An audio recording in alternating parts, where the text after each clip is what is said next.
Hello dear students, welcome to the class 5। ये आपकी EVS की बुक जिसका नेम है अपना परिवेश।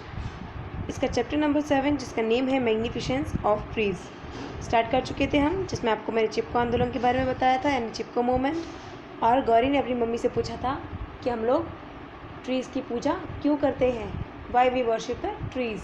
तो उनकी मम्मी ने बताया था ताकि लोगों को उनका इम्पोर्टेंस पता चल सके। ओके, उसके बाद आपको मैंने बताया था भंवर और योगीराज की बातें, जहाँ पे वो बोल रहे थे कि हम मेले में गए थे, हमको वहाँ बहुत मज़ा आया था, वहाँ पे मैंने ओरन देखा, ग्रासलैंड देखा, है ना। तो फिर योगी पूछता है कि ये सब क्या होता है। तो भंवर बोलता है, I have seen many trees, shrubs and uncultivated land. मैंने बहुत सारे ट्रीज़ यानी पेड़, श्रब्स यानी झाड़ियाँ, और अनकल्टिवेटेड लैंड यानी बिना जुताई किया हुआ खेत देखा है। After looking at these trees and shrubs it seems like they are not cut with an axe। और कुछ जगह मैंने ऐसी देखी है जहाँ पे लोगों को बताया नहीं जाता, यानी लोगों को काटने यानी ट्रीज़ को काटने का मना होता है ग्रासलैंड में और ओरन में। योगीराज बोलता है, how do you have so much of knowledge about all these things. Actually मैं ये लाइन आपको पढ़ा चुकी हूँ पहले लास्ट वीडियो में, लेकिन फिर से एक बार रिवाइज कर रही हूँ ताकि आपको अच्छे से समझ में आ जाए। तो योगीराज बोलता है कि तुम्हें इतना सारा नॉलेज इस बारे में कैसे है। भंवर ने आंसर दिया, इन माई विलेज, मेरे गांव में, people do not cut wood from such kind of land. मेरे गांव में ऐसी जगह से लोग लकड़ियाँ नहीं काटते। For more information we should ask from our teacher. और इसकी ज़्यादा इन्फॉर्मेशन जानने के लिए हमको अपनी टीचर से बात करनी चाहिए, उनसे पूछना चाहिए। तो योगीराज बोलता है, sir please give us information about the grasslands and orans. Please आप हमें बताइए कि ग्रासलैंड और ओरन क्या होता है। तो टीचर बोले, dear students, the consciousness of saving the environment in our Rajasthan is very old. यानी हमारे एनवायरनमेंट को लेकर राजस्थान जो है वो बहुत पहले से ही, बहुत पुराने टाइम से ही अवेयर है, कॉन्शियस है। The land surroundings of the village is protected with the name of local god or goddess or saints। यानी हमारे मतलब किसी भी गांव के आसपास की जो ज़मीन होती है उसके चारों तरफ की, उसको प्रोटेक्ट करके, बचा के उसकी रक्षा की जाती है और उसका नाम रखा जाता है किसी भगवान के, या मतलब किसी देवता या देवी या किसी संत के नाम पे उस ज़मीन को छोड़ दिया जाता है। This land is known as an oran. और उस लैंड को बोला जाता है ओरन, ताकि वहाँ कोई पेड़ न काटे। और उस ज़मीन को किसके नाम पे छोड़ा जाता है, किसी देवी, देवता या संत। उन लोगों के लिए जो ज़मीन लोग छोड़ते हैं, इस बहाने से छोड़ते हैं कि वो किसी देवता, देवी या संत के नाम की है, और लोग उससे पेड़ वगैरह नहीं काटते हैं और वो ज़मीन बच के रह जाती है। योगीराज आगे बोलता है, sir the villagers do not cut the wood from this land. क्या गांव वाले उस जगह से पेड़ नहीं काटते। ये क्वेश्चन पूछ रहा है योगीराज अपनी टीचर से। तो देखिए टीचर आगे क्या जवाब देते हैं। यस, टीचर बोलते हैं, yes the villagers do not cut the wood from this land. यानी वहाँ से गांव वाले पेड़ नहीं काटते। The main reason for conservation of grasslands, grazing lands and orans is to raise respect for the environmental consciousness in local people। यानी जो कंजर्वेशन है, ग्रासलैंड का जो कंजर्वेशन है यानी उसका संरक्षण, ग्रेजिंग लैंड्स यानी जिसको चारागाह बोलते हैं हिंदी में, जो जानवरों के चरने के लिए होता है, यानी गाय, बैल जो भी है, जो चरते हैं, बकरियाँ वगैरह। एंड ओरन तो आपको बता ही चुकी मैं, जो किसी देवी देवता या संत के नाम पे ज़मीन छोड़ी जाती है जहाँ से कोई पेड़ पौधे नहीं काट सकता, वो होता है ओरन। वो सिर्फ इसीलिए होता है ताकि लोग एनवायरनमेंट के प्रति कॉन्शियस रहे और उसकी अहमियत को समझे। योगीराज देखो आगे योगीराज क्या पूछ रहा है। Sir The villagers also discuss the government laws related to these types of lands। यानी sir the villagers also discuss the government laws, यानी गांव वाले डिस्कस भी करते होंगे इस टाइप ज़मीन से जुड़े हुए जो कानून है उनके बारे में डिस्कस करते हैं। तो टीचर बोले यस योगीराज। टीचर क्या बोलते हैं? Yes Yogiraj, you are absolutely right, तुम बिल्कुल सही बोल रहे हो। Grass lands, grazing lands and orans have been preserved by making the laws by the Rajasthan government.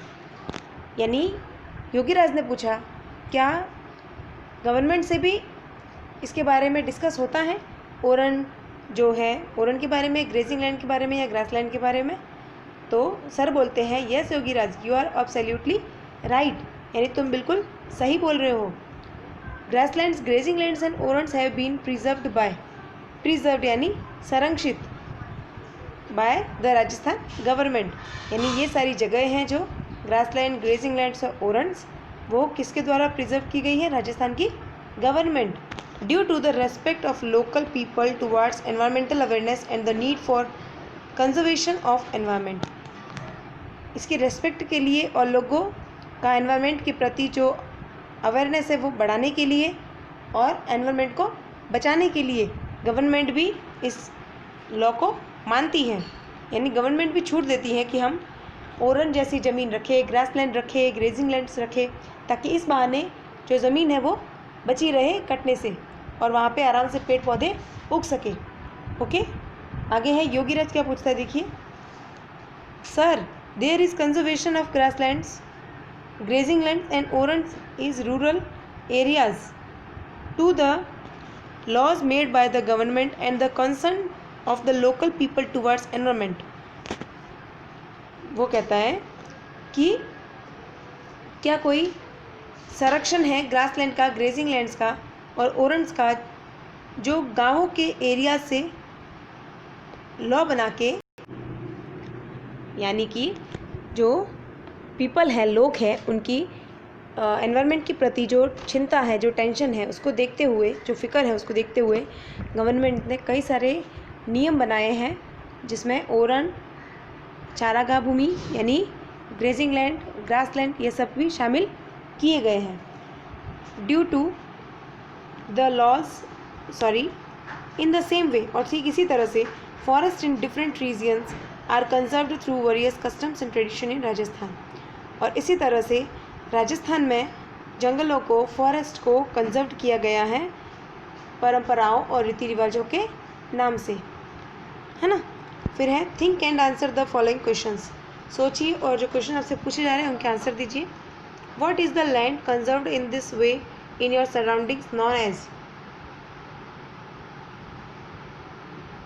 आपके आसपास ऐसी कोई ज़मीन जिसको देवी देवता या संत या फिर रीति रिवाज के नाम पे उसको कंजर्व किया गया हो, जिसको काटने, वहाँ से पेड़ पौधे हटाने के नाम पर मनाही हो, ऐसी कोई जगह बताइए और उसको क्या कहते हैं ये बताइए।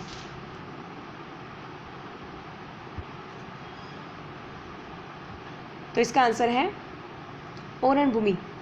हमारे यहाँ पे भी है इस तरह की जगह, जो हमारे यहाँ पे एक माता जी है, उनके आसपास ज़मीन पड़ी है, उसको संरक्षित किया गया है, कंजर्व किया गया है भगवान के नाम पे, ताकि वहाँ से कोई पेड़ पौधे ना काटे। ओके, आगे देखिए। सिंस एंशियंट टाइम,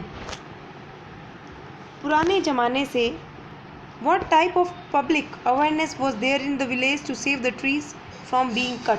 ध्यान से सुनिएगा, यानी पेड़ों को काटने से बचाने के लिए पुराने टाइम से ही गाँवों में किस प्रकार की अवेयरनेस थी, किस प्रकार की चेतना थी लोगों में। तो इसका आंसर भी आपको ही देना है सोच के। तो इसका आंसर चलिए मैं देती हूँ अपने हिसाब से। पेड़ों को काटने से बचाने के लिए जो गांव होते थे उनके आसपास की भूमि को किसी लोक देवता, थोड़ी देर पहले मैंने आपको बताया था, ये पढ़ाया भी था, गाँवों के आसपास की भूमि को किसी लोक देवता, लोक देवी या किसी संत के नाम से उसको कंजर्व करते थे और अलग अलग फेस्टिवल्स पे पेड़ों की पूजा की जाती थी और इनको गौचर भूमि या चारागाह भूमि भी कहा जाता था। ओके, तो यहाँ तक ही पढ़ेंगे इस वीडियो में अगले वीडियो में आपको पढ़ाऊँगी मैं पेज नंबर 41। और आज देख लीजिए आपका होमवर्क क्या है।